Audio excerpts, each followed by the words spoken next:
दोस्तों, स्वागत है आपका एक और वीडियो में। और आज की वीडियो में हम एक और जावास्क्रिप्ट का प्रोजेक्ट लेकर आए हैं। बहुत सिंपल सा होगा, आज का प्रोजेक्ट भी बहुत सिंपल होगा।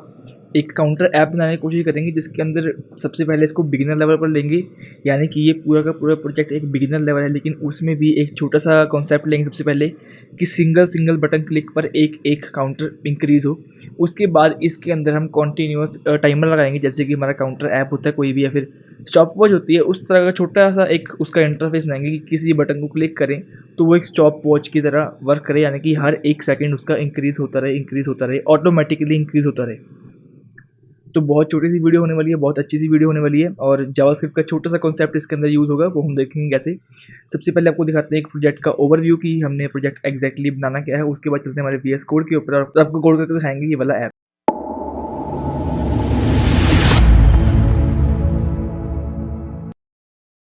तो बेसिकली जो आज का हम प्रोजेक्ट बनाने वाले हैं वो कुछ ऐसा का प्रोजेक्ट होगा हमारा। बेसिकली इसमें स्टाइलिंग बिल्कुल भी नहीं दी हुई है, तो हम कोशिश करेंगे कि इसके अंदर रैंडम से एक अच्छी सी स्टाइलिंग दे दें। और उसके बाद फिर इसको इसके अंदर इसकी फंक्शनैलिटी ऐड करेंगे। एक कार्ड बेस्ड काउंटर बनाने की कोशिश करेंगे जिसको हम सेंटर में लेकर आएंगे, और कलरिंग थोड़ी बहुत ही करेंगे। बाय डिफ़ॉल्ट जो हमारा एंड प्रोडक्ट बनकर आएगा वो होगा कुछ इस प्रकार की। इंक्रीमेंट के ऊपर क्लिक करेंगे तो ये हर सेकंड ऑटोमेटिकली इंक्रीज़ होता रहेगा। मैं जूम करता हूँ तो ये हर सेकंड इंक्रीज़ होता रहेगा, एक सेकंड पर एक एक नंबर से। एंड जैसे आप डिक्रीमेंट के ऊपर क्लिक करोगे तो ये डिक्रीमेंट भी होगा और वहीं पर इसका इंटरवल रुक भी जाएगा, यानी कि जो कॉन्टीन्यूसली इसका इंक्रीज़ हो रहा था नंबर, वो डिक्रीज़ होना शुरू हो जाएगा और एक डिक्रीज़ होने के बाद इसका इंटरवल रुक जाएगा। जैसे ही आप रीसेट के ऊपर क्लिक करोगे तो सारा का सारा ज़ीरो हो जाएगा। इंक्रीमेंट से आपका कॉन्टीन्यूसली एक सेकंड से बढ़ेगा, डिक्रीमेंट से वो हर सेकंड बढ़ता हुआ स्टॉप हो जाएगा और एक नंबर से डिक्रीमेंट हो जाएगा। और जैसे ही आप क्लिक करोगे तो ये बैक आता रहेगा, और ये इनफाइनाइट है, जितने मर्जी आप क्लिक्स इसके ऊपर करते रहो, ऐसा कोई इसमें इशू नहीं है। सेट पर क्लिक करोगे तो ये बाय डिफ़ॉल्ट ज़ीरो पर ले आएगा। तो आज का ये वाला हमारा प्रोजेक्ट होगा। इसको शुरू करते हैं VS कोड के अंदर और देखते हैं कि इसको कैसे कोड करेंगे हम आज का। हम आ चुके हैं हमारे VS कोड के अंदर और मैंने एक काउंटर नाम से फाइल बनाई जिसके अंदर हमारे पास 3 फाइल्स हैं, index, script and style. Index के अंदर सबसे पहले बॉयलरप्लेट कोड लेकर आएंगे और सबसे पहले ही मैं इसके अंदर लिंक कर लूँगा अब हमारी CSS, और यहाँ पर स्क्रिप्ट src, इसके अंदर रहेगा हमारे पास script.js। यहाँ से हम सबसे पहले इसका एक बेसिक स्ट्रक्चर बनाने की कोशिश करते हैं। तो डॉट कंटेनर लेंगे।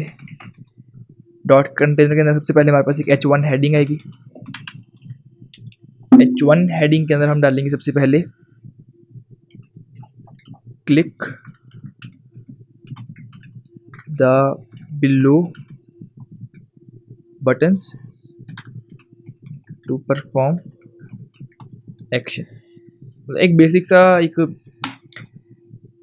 गाइड की तरह ये हेडिंग हमारी काम करेगी। और उसके बाद हमारे पास आएगा एक काउंटर के लिए पैराग्राफ, जिसके अंदर हम पैराग्राफ डाल सकते हैं, जैसे कि पैराग्राफ डाल देंगे और इसके अंदर बाय डिफ़ॉल्ट हम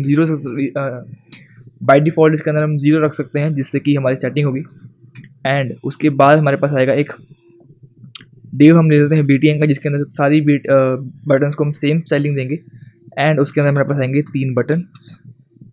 ये मैंने एम्बेड का यूज़ किया है। आपको अगर एम्बेड का यूज़ नहीं पता तो आप इंस्टाग्राम पर फॉलो कर सकते हो, वहाँ पर मैंने एम्बेड्स की बहुत सारी वीडियोस डाली हुई हैं ऑलरेडी। तो यहाँ पर सबसे पहले आएगा हमारे पास इंक्रीमेंट, जो कि हमारे बटन को बाय डिफ़ॉल्टली इंक्रीमेंट करेगा। उसके बाद आएगा हमारे पास डिक्रीमेंट,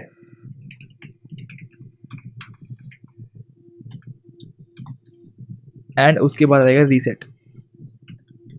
एंड इन तीनों के ऊपर आप एक क्लिक की प्रॉपर्टी लगा सकते हो, ऑन क्लिक लगा सकते हो, या फिर आप वहाँ पर जाके जावास्क्रिप्ट में एक फंक्शन रन कर सकते हो जो कि होगा ऐड इवेंट लिस्टनर वाला। तो मैं उसी से शुरू करूँगा। यहाँ पर आप डालना चाहो तो डाल सकते हो, सेम वहीं पर आप कॉल कर सकते हो उस वाले को। तो एक बार चेक करते हैं कि हमारा कैसा दिख रहा है।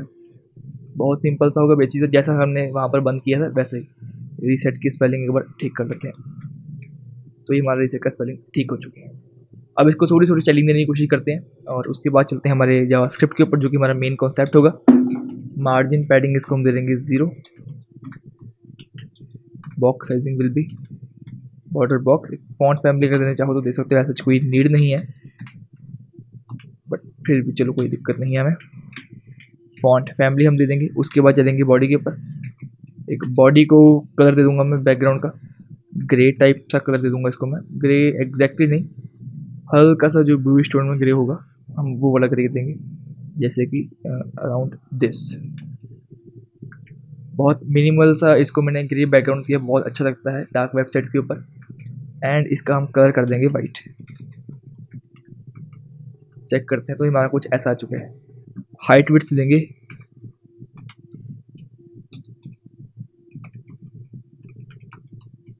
एंड डिस्प्ले फ्लेक्स कर align item centre and justify content centre कर देंगे, तो ये हमारा सेंटर में आ जाएगा। उसके बाद डॉट कंटेनर के ऊपर चलते हैं।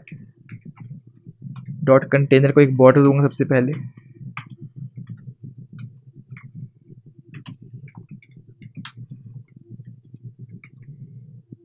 ये बॉर्डर आ गया, इसको एक विड्थ दूंगा मैं, जो कि होगी अराउंड 15 रैम की। बहुत ज़्यादा चौड़ी नहीं करेंगे इसको, इतना हमारा ज़्यादा छोटा हो गया वैसे। इसको 25 करके देखते हैं। अब हमारा ठीक है। इसको एक हाइट दूंगा मैं basic, which will be equal to 10 rem around. बहुत text align will be center, सारा कुछ सेंटर में आ गया। Display will be flex direction will be column and gap will be around मैं रखूँगा 1 रैम का। एंड आई थिंक इतना बेसिक स्ट्रक्चर हमें बहुत है। एक रैम का गैप आ गया दोनों के अंदर, और हमारे पास ये कुछ ऐसा आ गया। जो हमारा पैराग्राफ होगा उसको बेसिकली मैं एक फॉन्ट साइज दे दूंगा थोड़ा सा बड़ा, जो कि राउंड हुआ हमारा 20 पिक्सल्स के। एंड आई गेस कि अब ठीक है। गैप आप चाहो तो कम कर सकते हो, थोड़ा ज़्यादा गैप हो चुका है। 0.5 रैम का गैप कर लीजिए, तो ये ऐसा हो जाएगा। अगर इसको आप और भी हाइट दे दोगे तो ऐसा कोई इतना इशू नहीं आएगा। बाद में बारी आती है हमारी डॉट बटन्स की, तो मैं डायरेक्टली डॉट बटन के अंदर बटन को कॉल कर लूँगा। इसके अंदर एक बार मैं स्टाइलिंग देकर, जैसे कि मैं विड्थ दूंगा इसको, या फिर विड्थ की बजाय मैं इसको दूंगा पैडिंग, जो कि होगी राइट लेफ्ट से अराउंड 1 रैम की। एंड 1 रैम की, एक सेकेंड चेक, टॉप बॉटम से मैं 0.5 रैम की दूंगा। तो हमारे बटन्स कुछ ऐसे हो चुके हैं। बॉर्डर रेडियस देंगे ऑब्वियसली इसको एक, border radius will be around 10 pixels, border will be none, and font size will be around 20 pixels। I hope कि अच्छा है। और जो कंटेनर है इसके अंदर एक पैडिंग दे देते हैं, ताकि बिल्कुल कॉर्नर पर चीज़ें ना लगें, जो कि होगी 1 रैम की।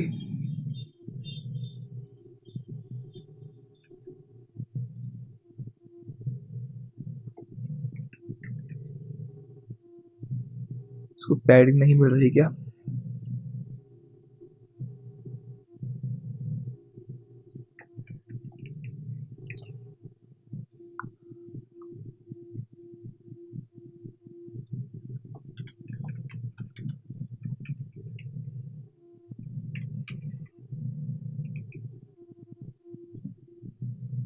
ये ओवरफ्लो क्यों कर रहे हैं, मेरे को ये इसकी दिक्कत समझ नहीं आ रही। मे बी हाइट विड्थ हो इसके लिए ऐसा हो रहा है।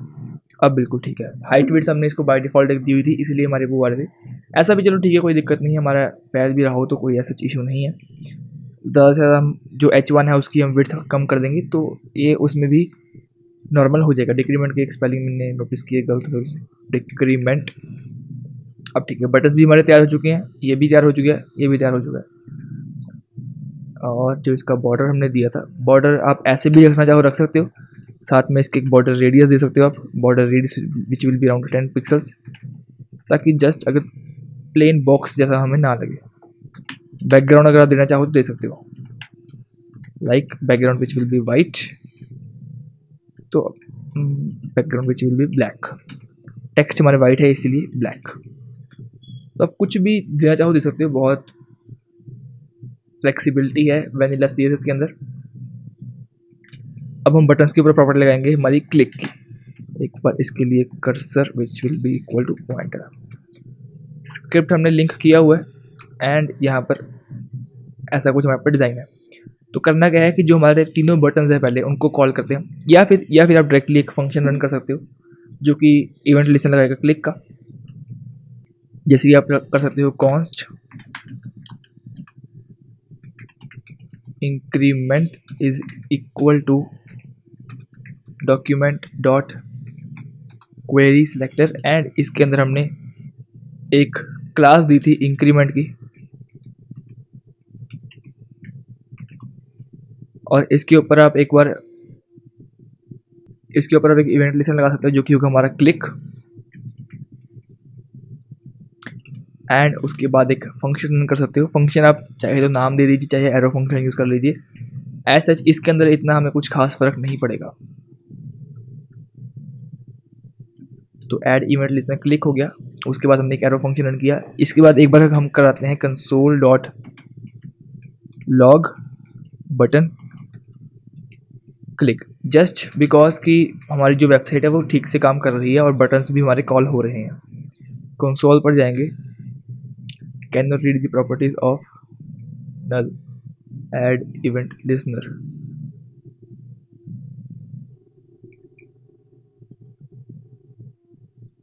तो फिलहाल के लिए हमारा एक काम नहीं कर रहा है, कोई ना कोई दिक्कत है, और एक रीडिंग ऐड इवेंट लिस्टनर नल दिखा रहा है। तो मे बी जो हमारा इंक्रीमेंट है उसके हमने स्पेलिंग गलत चूज़ कर ली हो, एंड ऑब्वियसली हमने यहाँ पर क्लास ही नहीं दी। तो क्लास हम देंगे, जैसे कि यहाँ पर मैं दूंगा increment and it will be small I, decrement which will be small D, and reset which will be small R. तो अब वहाँ पर हमारा काम करना चाहिए, वो चेक करते तो एरर हट गया हमारा, और क्लिक करते हैं तो बटन क्लिक की हमारी प्रॉपर्टीज आ गई। उसके बाद करना क्या, हमें इसके अंदर हम कॉल करेंगे कॉन्स्ट काउंटर को।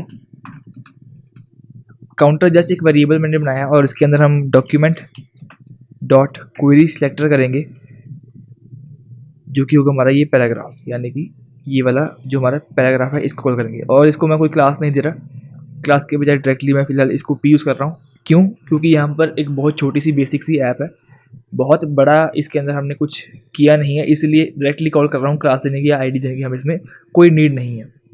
इसको कॉल कर लेंगे एंड काउंटर के ऊपर लगाऊंगा मैं counter dot inner HTML is equal to जो हमारा होगा क्लिक का, यानी कि जैसे हमने काउंटर किया तो काउंटर के अंदर एक स्टोर होगा वेरिएबल जो कि होगा बाय डिफ़ॉल्ट p, या फिर एक हम बना लेते हैं कि कॉन्स्ट, या फिर इसको एक बार ऐसे ही टेस्ट कर देखते हैं तो हमारा हो जाएगा काउंटर +1। एक बार चेक करते हैं तो इसको पार्स इंट करना पड़ेगा, क्यों? क्योंकि बाय डिफ़ॉल्ट जो ये हमारा दे रहा है ये दे रहा है स्ट्रिंग की फॉर्मेट में, और वहाँ पर हमारा न्यूमेरिकल है। तो इसको मैं इसके अंदर रख के पार्स इंट कर दूंगा ताकि इंटीजर फॉर्मेट में कन्वर्ट हो जाए, एंड क्लिक करेंगे तो हमारा कुछ एरर आ रहा है। या फिर एक बार इसके अंदर रहते हैं const start is equal to 0 और स्टार्ट के ऊपर क्लिक कर देंगे and it will be increasing. तो इशू हमारा ये आ रहा है कि जो हमने स्टार्ट लिया है वो सिर्फ एक बार ही क्लिक कर रहा है, यानी कि इसके ऊपर मल्टीपल टाइम्स इसके ऊपर क्लिक नहीं कर सकते। क्यों? क्योंकि एक बार ये इंक्रीज़ करेगा और वो इंक्रीज़ होकर यहाँ पर सेव हो जाएगा, एंड देन इसके ऊपर लूप नहीं चल रहा कोई, इसीलिए एक बार में ही सेव कराएगा और इसको यहाँ पर रख देगा। उसको ठीक करने के लिए हम क्या करेंगे, जो हमारा काउंटर डॉट HTML है ना, इसी को हम यहाँ से कॉपी कर लेंगे और इसी की बार बार वैल्यू इंक्रीज़ करते जाएंगे। यानी कि हो क्या रहा है यहाँ पर कि हमने काउंटर डॉट इनर HTML के अंदर ये +1 कर सेव करवाना है। तो बाय डिफ़ॉल्ट जो हमारी होगी वो 0 होगी और इंटीजर में होगी। तो सबसे पहले जो काउंटर डॉट इनर HTML है वो एक स्ट्रिंग की फॉर्मेट में सेव हुआ है, तो उसको हम सबसे पहले इंटीजर में कन्वर्ट करेंगे, फिर +1 करेंगे, एंड देन जब इसके ऊपर दोबारा क्लिक करेंगे तो लास्ट जो हमारा होगा वो 1 होगा और उसको इंक्रीज़ कर ये 2 कर देगा। तो ये वो चेक करते हैं प्लस प्लस प्लस, तो ये हमारा इतना काम करना लग गया है। सेम हमने बनाना है डिक्रीमेंट के लिए, करेंगे क्या? कुछ भी नहीं, जो हमारा होगा ये इसको as it is same copy कर लेंगे एंड यहाँ पर पेस्ट करेंगे। क्या? इंक्रीमेंट की जगह कर देंगे हम डिक्रीमेंट, एंड यहाँ पर भी कर देंगे हम डिक्रीमेंट। और क्वेरी सेटर हमारी पी हुई है, यहाँ पर हम कर देंगे -1। बस इतना करेंगे और इससे ज़्यादा हमने कुछ नहीं करना। सेव करेंगे, चेक करते हैं, डिक्रीमेंट पर क्लिक करेंगे तो -1 हर बार हो रहा है। सेम करेंगे कॉपी एंड पेस्ट। यहाँ पर क्या करेंगे, यहाँ पर करेंगे हम सेलेक्ट रीसेट। रीसेट के बाद तो ऊपर यहाँ पर हमारा कोई सेटर नहीं आया था, इसलिए मेरे को दोबारा से करना पड़ा। इसको क्लिक करेंगे, सेव करेंगे, पेस्ट करेंगे एंड यहाँ पर लेके आएंगे रीसेट। और 1 सेकंड के लिए मैं यहाँ पर चेक कर लूँ तो ये दोनों फिलहाल डिक्रीमेंट कर रहे हैं। यहाँ करना पड़ेगा हमें -1। तो ये वाला फंक्शन हमारा बीच में एरर दे रहा था, इसलिए उसको भी सेट करते हैं रीसेट। यहाँ पर भी हम डालेंगे रीसेट एंड यहाँ पर जो इनर HTML की वैल्यू होगी वो उसको हम कर देंगे 0, which will be equal to 0। एक बार चेक करते हैं तो इंक्रीमेंट हो रहा है, डिक्रीमेंट हो रहा है एंड रीसेट पर क्लिक करके 0 हो रहा है।